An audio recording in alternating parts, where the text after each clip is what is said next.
This is the CrowdCrux Crowdfunding Podcast with Sal Brigman, where we cover everything you need to know to launch a successful crowdfunding campaign. We speak with proven entrepreneurs who've raised money from the crowd and want to teach you how to do the same. Stay tuned because we're about to reveal how to launch your dream project. With your host, Sal Brigman.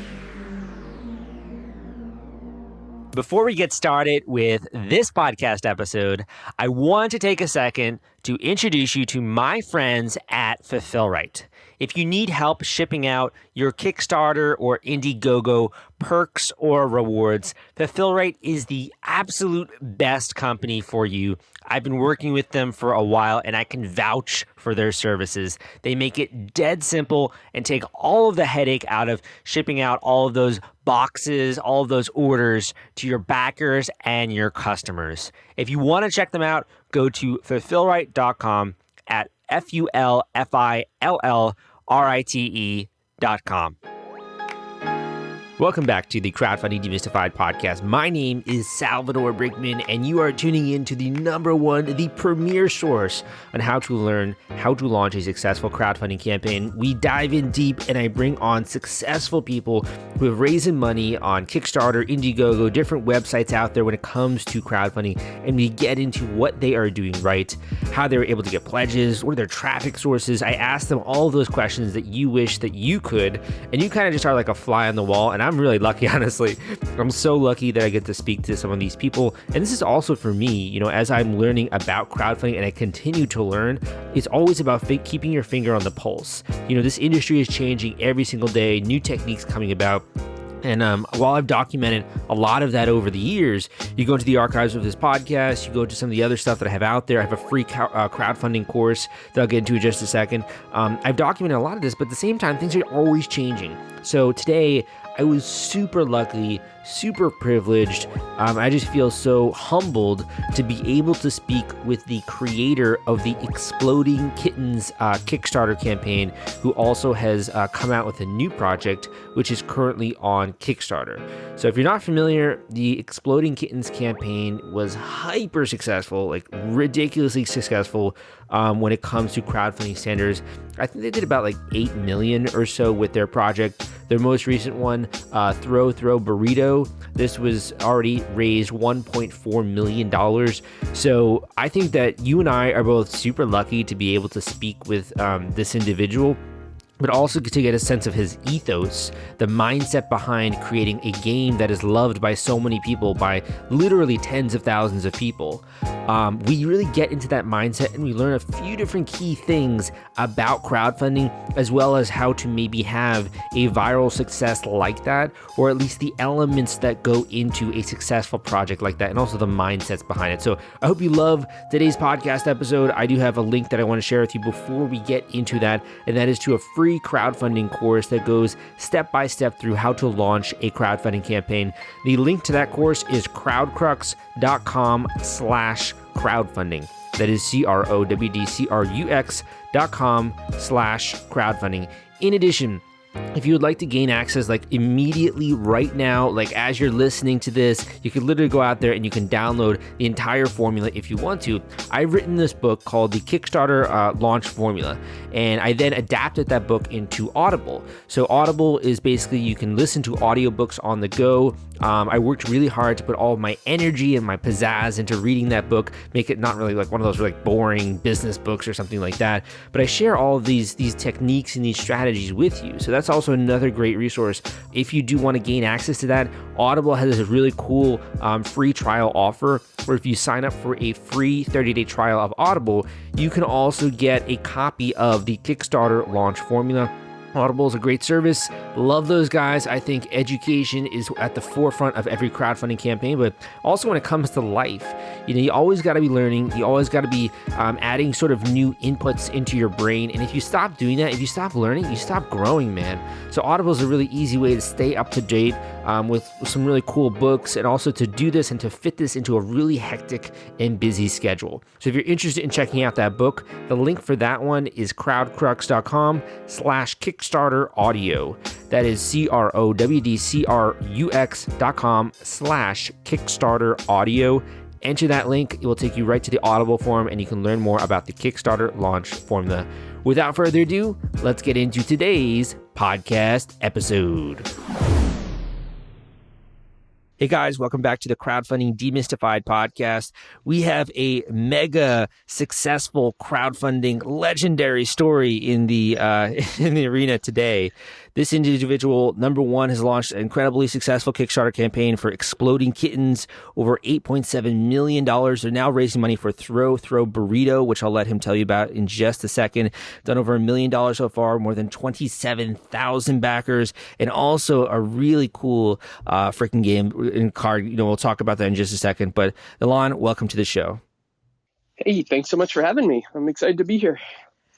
Dude, could you tell us a little bit about this new project? I mean, there's so much stuff to cover here, but maybe we could just start talking about this project. Yeah, let's start with that. So yeah, the new project is called Throw Burrito, and it's kind of what you would get if you crossed a card game with dodgeball. We wanted to see what would happen if we added a little bit of physicality to game night.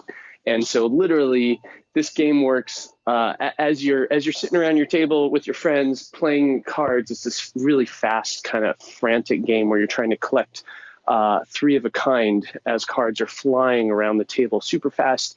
But certain cards, as you collect them, they trigger battles. So while you're trying to collect cards, at the same time, you might have to grab a squishy foam burrito in the middle of the table and huck it at somebody else at the table, or dodge, or fly under the table to avoid getting hit, all while you're trying to collect these sets of cards. It's by far the most insane game we've ever tried to build. But also, I gotta say, the playtest results test better than anything we have ever built before. So I'm just really excited about it. I also love just like the way that you guys will name some of the cards, like Tormented Taco or Apathetic Avocado. This is awesome, man. We're really big on alliteration. What's really fun about that stuff is, so my business partner, Matt Inman, who draws the oatmeal, he did all the artwork for the cards and came up with the characters, and he loves alliteration. But what kills us every time is when our games get like really successful, like Exploding Kittens or Bears versus Babies, and we have to translate them to other markets, doing alliteration, doing rhyming completely falls apart when you have to translate to like French or Arabic or Chinese. Oh, I didn't even think of that. So, yeah, it's kind of a nightmare. Like one of the characters in our classic game, Exploding Kittens, is Taco Cat. And he, on his card, he is proudly proclaiming, "I am a palindrome," which means if you spell Taco Cat backwards, it still says Taco Cat, which is kind of amazing. But now imagine trying to translate that to German and the mess that ensues. So we still do it. We still just keep digging this hole deeper and deeper for ourselves because we just can't help it. So I want to talk a little bit more about this project, but before we do, I just kind of want to give the listeners an idea of your story here, because I think we're in a really privileged position to be able to listen to you, having had so much success with crowdfunding. Can you just give them an idea for those who don't know, like when did you launch your first project? How did that go? And like you've had such phenomenal success. Just give us a bite-sized idea of that. Sure. Yeah. So we launched our first project, Exploding Kittens, in 2015. And at the time, I was the chief design officer at the Xbox. I've been doing digital projects basically my entire career. And I kind of wanted a break. I wanted to try something new. I was feeling a little bit bad about the isolation and loneliness that results from too many hours in front of a screen.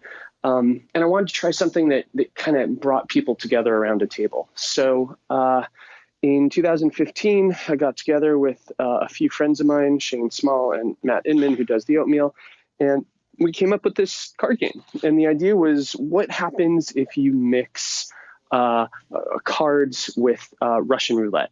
Like, what if we could play Russian roulette with a deck of cards? It's probably a better way to phrase it. And we polished out the rule set, and Matt drew these incredible characters. All of this happened in like 3 weeks, maybe 3.5 weeks. And at the end of that process, we were ready to put the thing up on Kickstarter and see what happens. So, this kind of we did that. Yeah, it gained like its own little momentum and own story, and it was one of, I think, the phenomenal successes that's been on a Kickstarter platform, on Kickstarter itself. Yeah, on Kickstarter, Exploding Kittens has more backers, 289,000 backers. 189,000. I'm gonna have to check. Anyway, it has. It is the number one most backed project in crowdfunding history by almost double second place. So dollars aside, just the sheer number of people who got behind that project is double the second place crowdfunding project most backed in history. Like it's mind blowing. And all of that literally came together in just a matter of weeks. We didn't quite know what we were doing. We were asking for $10,000 because literally that's how much it would have taken us to print our first print run of 500 decks. And we thought we would start there, and we thought we'd be very lucky to get it. And it would just be a little weekend project. I was going to fulfill it out of my garage. I was going to buy pizza and beer for a bunch of friends, and we were going to stuff cardboard boxes. Now you have more than 200,000 you had to ship out there. Isn't that crazy? Yeah. So in the first 7 hours, well, it cleared its goal in I think about 20 minutes. It raised $1 million in the first 7 hours, $2 million by the next day, and then it just kept climbing. And we realized very quickly that we were in way over our heads. There's no way we're fulfilling this out of my garage, and we're going to actually have to get some help from some very smart people out there. How did that game change your life? I mean, you were doing something completely different. You have this idea, you put this together with some of your friends and your business partners there. You're all working really hard. Like, how did that change your life?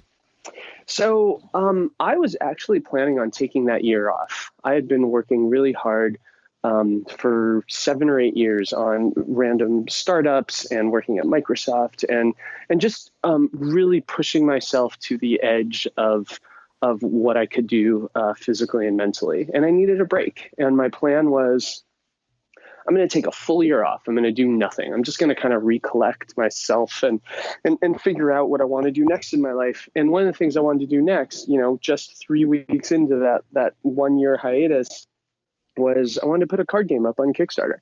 And I thought, this will be easy and this will be fast. And when I'm done with that, then I'm just going to sit around and do nothing for a while. And it just didn't work that way.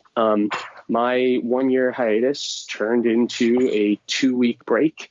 And ever since that day, I have been managing Exploding Kittens, which in the intervening years has grown from 3 people to 22 people.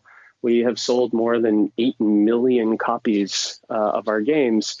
And now with this new one, we're going to add, hopefully a whole bunch more on top of that. That's incredible, man. I can only, also the impact you're having there, I think as we get older, I'm 27. As you get older, it's harder and harder to kind of like connect with friends and get people together. But like game night is the one time where you're meeting all your friends, you're having a good time. It's really like fun and innocent and, maybe have a drink also. But like, it's just a great bonding opportunity. I can only imagine all the people you've connected with via that. Yeah, there's kind of this magic going on right now where there is this renaissance of game night and tabletop games. And what's really interesting, the most interesting part to me about that is like me and my friends and my demographic and the people that I see in coffee shops and cafes, they want to reconnect with people. You look around and everyone's staring at their phones and absorbed with their screens, and we've really lost that personal connection. And over the last 5 years, we've seen all those people return to that weekly game night and what games can we play together. And there's been this incredible resurgence, and we just happened to release our game at exactly the right time to ride that wave. And luckily and amazingly, the game fits into that perfectly because it's easy to learn. It's simple to play.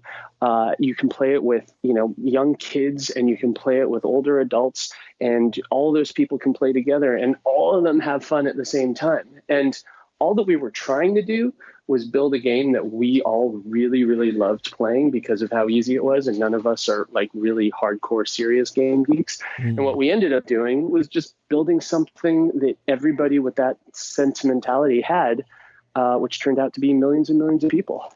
Totally. And I don't think it's possible, honestly, to like re-engineer such a successful project. But I did want to ask you like one or two things that you've learned from running these different campaigns, also Bears versus Babies. And it seems like one of them has to do with like the startup mentality when it comes to focusing on people and problems versus what it is you're actually making. Can you speak a little bit to that, focusing on the crowd versus the actual funding there?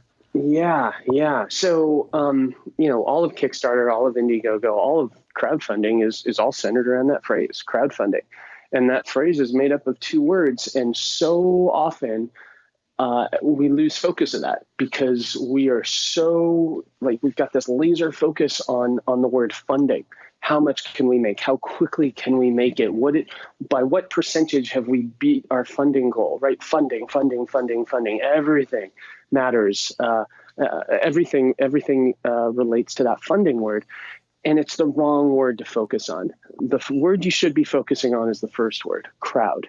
The funding will come. Focus on the crowd and the funding will follow it.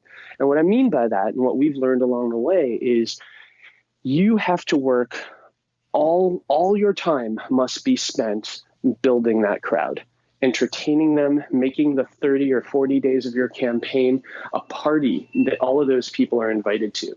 Because if you can do that, if your crowdfunding campaign is a destination for those people, they will keep coming back and they will tell their friends about it. And those with larger voices who have larger crowds that they can focus on will tell their audiences about the party you're throwing.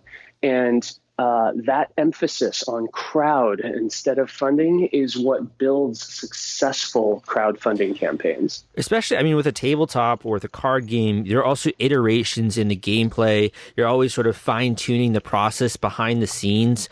I'm kind of wondering for this latest project, Throw Burrito, how do you guys come up with these ideas? Like, is it pretty much just like the same organic, I have a hunch the way it was with Exploding Kittens? Or is it like now you have a few different ideas and you're kind of testing all of them in order to come up with the latest and greatest?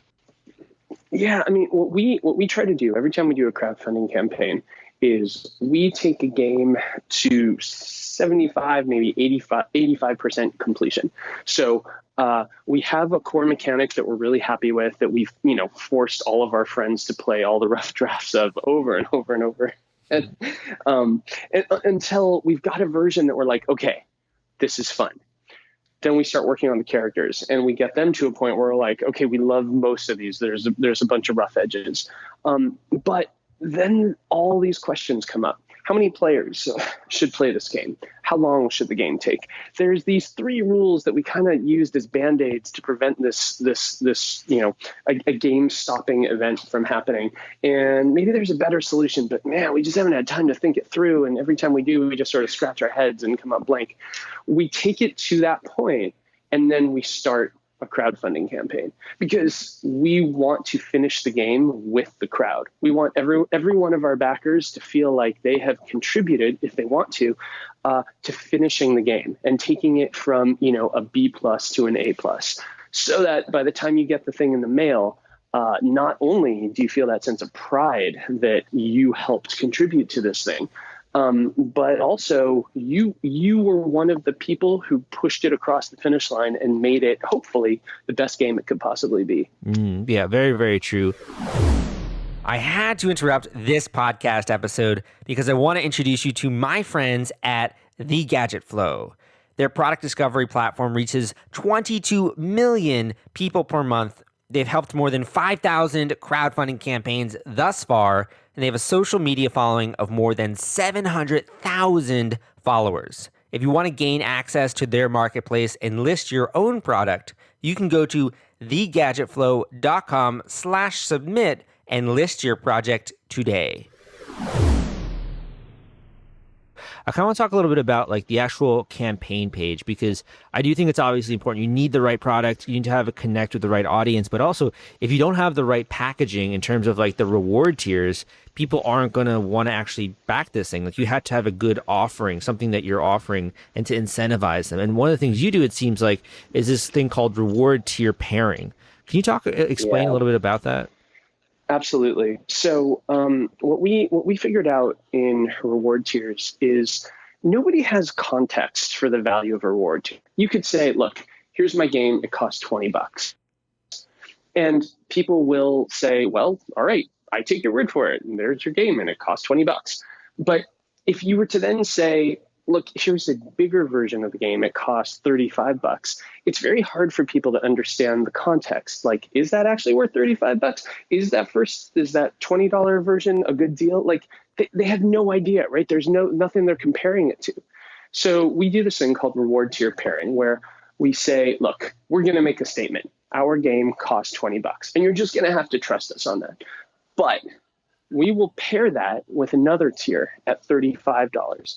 And at $35, you will get everything you get in the first tier, the $20 tier, plus a second copy of the game, a Kickstarter exclusive copy of the game that we will never make again and no one will ever have access to. And we're going to give you that for $35. Because now what we're trying to tell you is the game is worth $20. Trust us on that. It's comparable to a lot of other games out there. But we'll give you 2 copies for less than 40. So 20 plus 20 should be 40, and we're handing it to you for 35. And now, because we've paired those 2 tiers together and they compare to each other, suddenly you understand you're getting a good deal. And what we notice is 95% of our audience, instead of backing that $20 tier, will back the $35 tier. It turns out the $35 tier actually is way more expensive for us to produce. But we love the idea of rewarding our audience with something that only they will ever be able to get.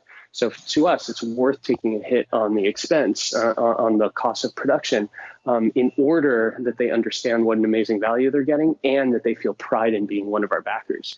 It gives that like feeling of exclusivity too, that like this is only going to be made for them if they get a Kickstarter exclusive edition.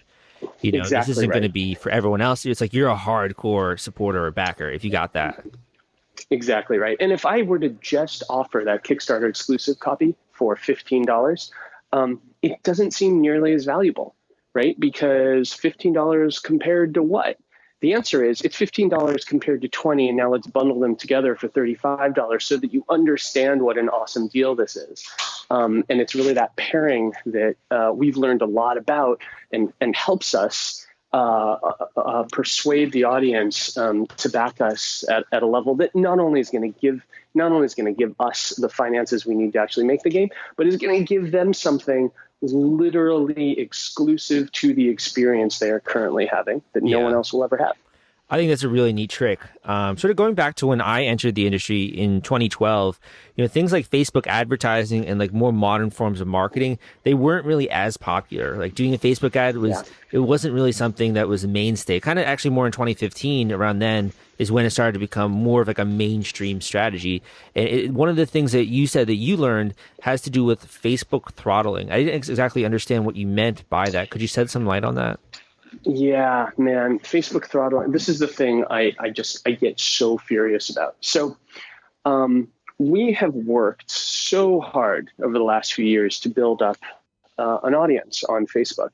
And because we rely on it for our livelihood, we have, I don't know, probably 20 million people who, when they go either to the Exploding Kittens page or the Oatmeal page, they click follow.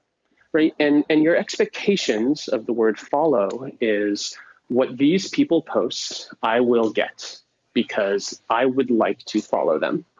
And what happens instead is when we post something to our page or to the Oatmeal's page, instead of that message going out to all of those millions of people, Facebook comes back and says, thanks for posting that. We've sent it to 200 people.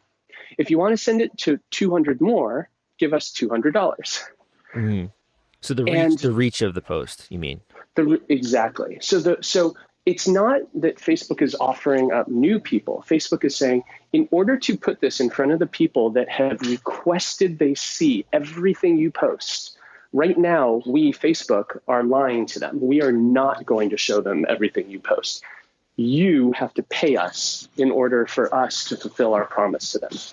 And the problem with that is for us to reach all, 20, 30 million people, we would have to literally pay millions of dollars. Mm-hmm. And it's crippling, and it's a giant lie. And what's so frustrating about it for us as a company is all net neutrality things aside, and the fact that Facebook has decided they have zero interest in net neutrality, and only the richest people are going to gain access to their network. We who have worked so hard and spent so much money to build entertainment for people so that they will follow us, and so that we can reach them and tell them about the awesome things that will allow our company to continue. Facebook just says no more. Yeah. All of that is gone now. Well, just to insert there, do you think the answer to that then is, okay, as a creator, I need to focus more on email list, or I need to focus more on maybe like a Facebook Messenger bot? Like, what do you think the answer to that is? I mean, the answer to that is certainly, we have to move away from Facebook. Like, as far as a place to build an enthusiastic audience, Facebook has completely destroyed that system. So we now, as a company, we have to go elsewhere, which is really a shame because, like I said, we've spent so many years and so much money building that party, and now Facebook has demolished the building. Yeah. So it's really unfortunate. And so my big advice here for people who are building communities and want to use those communities to build bigger and greater things, my big advice is abandon Facebook, avoid it like the plague, because they have said very clearly they are not interested in supporting those communities. Yeah, build your own following via an email list. Because at the end of the day, you're always going to own your email list. I'd be kind of curious if you guys would do any like lives or anything like that on Facebook, or like live playtesting? Yeah. Well, we do live streaming. We do local meetups. For us, the fun is to meet people in person and to show them the products and to play with them to get the reaction, feedback. Yeah. So we still love doing all of that stuff, but of course, in the future, we just can't use Facebook for any of that anymore. Yeah, definitely. I understand. I think it's also like, as you're constructing a new launch, one of the things that I've seen also with crowdfunding is that even with very successful projects and very successful products, there's still always that like mid-campaign slump that is like the plague. Yeah. That loss of momentum. I was kind of curious, what are your thoughts on that? Like, how to get over that? So what we do, all campaigns have that. I am a data junkie, so I actually look at the backer numbers, the number of messages posted to every campaign on a day-by-day basis. And by the way, the best tool in the world for that is KickTrack, KickTrack.com. Any campaign you search for there, they will break down literally day by day how many dollars were raised, how many backers they got, and how many messages were posted. And you will see 100% of the time, the curve looks like a bowl. So strong opening day, horrible, zero going on in the middle. And then if you do it right, a really strong close. There are a few campaigns that mid-campaign can boost things back up. I'm so proud to say we are one of the campaigns historically that's able to do boosting mid-campaign. And the way we do it is, again, focusing on the crowd. So what we just launched for Throw Burrito was something that we call the Burrito Bowl. And it's kind of like the Olympics for Mexican food. The way it works is we're basically saying, look, we've got all these stretch goals we want to hit. We're going to increase the number of players in the game from 5 to 6, and we're going to upgrade the quality of the foam for the throwable burritos. And we even have a mystery upgrade at the end That'll be this huge, crazy, and fun surprise for everybody. But in order to hit those upgrades, we're not going to do the typical thing. We're not going to ask for more backers and more money because we're done. We've hit our funding goal times 10,000, right? So more money would be really disingenuous for us to ask for. Instead, we want you to have fun with us. So the Burrito Bowl is a series of events that are just ridiculous and fun. How far can you throw and successfully catch a burrito? Show us. Can you dress your baby as a burrito and take a cute picture? What does the world's smallest burrito look like? We post these events. We say, look, the winners of these events at the end of our campaign, we are going to send trophies to. And when I say trophies, I mean ridiculous 6 foot tall. I have no idea how the hell we're going to ship them trophies to people. But in the meantime, that's great. We're just gonna count the number of entries, and every time 100 people enter the Burrito Bowl, we're going to unlock an upgrade. That's going to be how we do stretch goals. And so mid-campaign, while most other campaigns start to die, we've got this great audience that's still playing with us every single day, and they're submitting content for us, and we're laughing with them. And like I said, we're throwing a party. All these people are invited, and it turns out they're really excited to be there. I'm speaking to the crowdfunders in the audience who have already launched a Kickstarter campaign, or have actually even successfully run a campaign.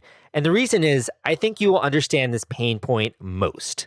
And that is, when you finally do raise money on Kickstarter or Indiegogo, the hardest part is not collecting the cash. The hardest part is shipping out all of those perks and rewards to your backers. It is a nightmare, my friends. It's a lot of spreadsheets, it's a lot of headache, and it's a lot of stress. That's why I recommend BackerKit. If you have not heard of BackerKit, they help you collect surveys, they help you collect data, and the entire fulfillment process is just so much easier and so many less spreadsheets when you use their software. You can check them out at backerkit.com and use CrowdCrux for a special discount. Yeah, I think it's also a great idea to go out there with media mentions, trying to get influencers on the hook. The more that you can also make people have this to be like a fun experience, just like as you guys are, the better. So I think those are all different ways you can combat the mid-campaign slump. I just have one or two more questions for you here. One of the questions was you kind of seem untouchable, in my opinion, because if I come to your project, I see so much success. Would you be willing to share a minor failure with the listeners? Maybe something that was difficulty with fulfillment or something coming up the game, anything like that. Would love if you could share a minor failure. Yeah, absolutely. Let's see. I would say a minor failure for Exploding Kittens was shipping costs. And these failed. Our Exploding Kittens shipping failed for international backers in two ways. One is, and I see this a lot as I talk to people who are building Kickstarter campaigns, you make assumptions about how much something will cost to ship without having the proper data. And this is 100% Kickstarter's fault and 100% unsolvable, unfortunately. Kickstarter forces you to tell the audience how much a thing will cost to ship when you launch the campaign, which by definition for a Kickstarter means you don't yet know what the product actually is. You don't know how big the box is. You don't know the dimensions. You don't know the weight. You don't know the contents. And those are all the requirements for a shipping company, right? The only way they can tell you how much something is going to cost to ship to China or Afghanistan is by asking you those questions. What are the dimensions of the box? How much does it weigh? And if you don't have those answers, you have to guess. And if you guess, you're guessing on shipping costs, and Kickstarter makes you put in the price of shipping in advance. So here's what happened to us. We didn't have any of that data. We guessed way off because we just had no idea. And on the minor failure side of things, what happened there was we charged someone $10 to ship a product, and it cost us $25. All right, man, not the end of the world. Horrible, but not totally the end of the world. On the major side of failure, What happens is when you try to ship something to Russia and you charge someone $20 to ship the thing to Russia. And what happens is you learn that it is illegal to ship card games from the United States to Russia. Really? No idea why. Yeah, totally illegal. So what happens is you ship the games, you get this note saying from Russian customs saying all your games have been shipped, and then you start hearing from your backers, I haven't gotten my game yet. And we're like, well, we got this confirmation slip that it's literally been delivered to your door. So what's going on? So we call up customs, Russian customs, and they say, oh, no, it's illegal to ship games. So our policy is we receive your games, we destroy them, and then we send you a confirmation of shipment. What? That's how we do things. Oh my gosh. Yeah. So that's messed up. Then it's nuts, right? So then what we have to do to fulfill those orders is we have to do this stupid illegal thing, hire a guy in Germany with a truck, ship him the games. He loads them in his truck. He drives over to Russia and hand delivers every single one of them. Each delivery in that case costs us about $250 off of the $20 that we charged for it. Wow. That's intense, man. That's such a random rule too. That's such a random rule. It sucks. And the thing about it is, like, now for our new campaign, we restrict which countries we ship to, because we've learned Russia sucks. And we've learned, like, Brazil is so complicated because their post service has been on strike for like the last 12 years, and like all these things that we've learned. So we say, look, we're just not going to ship to those places. And then unfortunately that pisses a whole bunch of people off, and they complain, and my heart goes out to them, but I just don't have solutions. So we're in this sort of fail cycle with some of the shipping issues. Yeah, I mean, it's not worth it to hurt your brand in that way, and like that's really unfortunate for them. But at the same time, there's not much you can do, you know. Yeah. Awesome, man. Well, thank you for coming on the show and like sharing all these great tips, some insights here. Some of the things that you've learned. I also think your story is just, pretty freaking inspirational. So I appreciate you. And where can people go and check out your latest project? Right now, if you just go to throwburrito.com, you can find everything you need to find, or just search for Throw Burrito on Kickstarter. The campaign has about 3 weeks to go. And like I said, we have never built a game that has tested this well. And so I am so excited for people to check this out. Nice. So I'm going to leave you have the last word here. So if you could talk directly to the crowdfunders listening, and you could either end with a word of encouragement, maybe something you wish you knew, a final tip, anything like that, that would be great. Sure. For me, the most important thing to say is to try everything. The stakes, the things that are at stake as far as crowdfunding goes and on Kickstarter are so low. If your project doesn't get funded, who cares? Try it again. Don't let the fear of failure, don't let the fear of starting something prevent you from trying absolutely everything when it comes to crowdfunding your project. Very well said. Thank you so much for coming on, and we'll have to have you back. It's my pleasure. I'll talk to you soon. Let me tell you about our latest sponsor, SendPro Online by Pitney Bowes. Shipping can be complex. Things can get really confusing really fast. With SendPro Online, it's easy to save time and money no matter what you send, from letters and packages to overnights and flats. You can easily compare USPS, UPS, and FedEx in an all-in-one online tool. You can print shipping labels and stamps directly from your printer. You can even track all of your shipments and get email notifications when they've arrived. SendPro Online is only $14.99 a month, and listeners can get a free 30-day trial when you visit pb.com/crowdcrux. That's pb.com/crowdcrux. Experience the convenience of SendPro Online for yourself when you sign up for a free 30-day trial. Thank you for listening to this episode of the Crowdfunding Demystified podcast.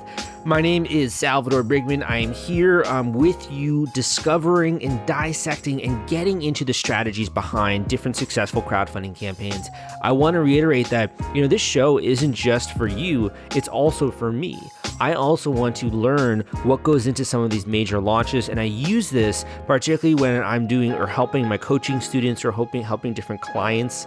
I spent the last, 6 or 7 years now cataloging how to actually launch an effective project. And I put all that information into the Kickstarter launch formula. I've also documented it over the years on this podcast, on my other website, CrowdCrux, on my YouTube channel, on KickstarterForum.org, which is a free online community for Kickstarter campaigners.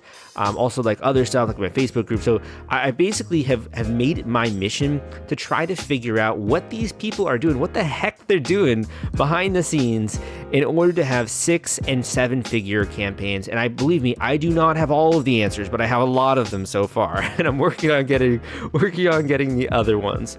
So I'll have 2 links here to close out. Number 1, if you want to gain access to a free crowdfunding course, if this is your first time doing crowdfunding, I urge you to check out the link crowdcrux.com/crowdfunding. That is crowdcrux.com/crowdfunding. I'll start sending you some emails to get you up to speed really quickly on how to launch a killer campaign. And in addition, if you want to get started off the gate, like right now, you want to gain access to all my war chest of information and strategies and techniques and tricks that you can use to accelerate your crowdfunding campaign, you're going to want to listen up for this link, and that is crowdcrux.com/Kickstarter audio. Again, that is crowdcrux.com/Kickstarter audio, crowdcrux.com/Kickstarter audio. As just a quick reminder, if you are interested in a free 30-day trial of Audible and you sign up for that with that link, you can also get a copy of the Kickstarter launch formula. It's like killing 2 birds with 1 stone. No reason not to do it. And in addition, I think Audible is a great way to continue to stay up to date on learning, always filling your head with new education, new ways about going about things. And for my own life, I think books have really helped to make me into a better person, but also just to level up what I'm doing business-wise. We all stand on the shoulders of giants, myself included. We all stand on the learnings and the teachings of other people that have come before us. Even simple stuff like using products in the world, someone else created that for you. So I think it's always good to be humble and to pay homage to that. I want to thank the guests so much for coming on this episode. I hope you got a lot out of it, and I will see you next time.